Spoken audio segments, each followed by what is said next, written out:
અમરેલીના બગદાણામાં નવનીત બાલધિયાની ઘટનાને લઈને લીલિયામાં આવેદનપત્ર પાઠવવામાં આવ્યું હતું। મોટા લીલિયા શહેરમાં કોળી સમાજ દ્વારા મામલતદારને આવેદનપત્ર પાઠવવામાં આવ્યું હતું।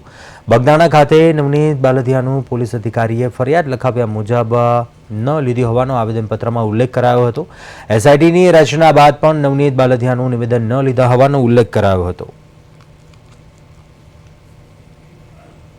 અલ્પેશભાઈ, આજે કોળી સમાજ દ્વારા આવેદન અપાણું છે, क्या मुद्दे अपाणु बात करो ने? ये आज नवनीतभाई बालदिया पर जे बगदाणामां घटना बनी है ते बाबते લીલિયા तालुकाना समस्त कोળી समाज द्वारा एक आवेदनपत्र आपवा આવ્યા હતા। आवेदनનો हेतु એ હતો કે નવનીતભાઈ દ્વારા અવારનવાર રજૂઆતો કરવા છતાં પીઆઈ દ્વારા કે ત્યાંના પોલીસ દ્વારા જે નામ લખવામાં નવનીતભાઈ જે કહી રહ્યા હતા તે પ્રમાણેની એફઆઈઆર નથી થઈ, જે બાબતે અમારા લોકોને લીલિયા તાલુકામાં આવેદન આપવાનું થયું છે।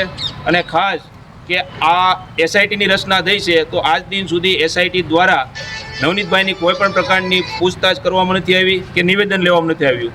એના ખાસ ભાગરૂપે અમે લોકો આજે લીલિયામાં આવેદનપત્ર આપેલું છે।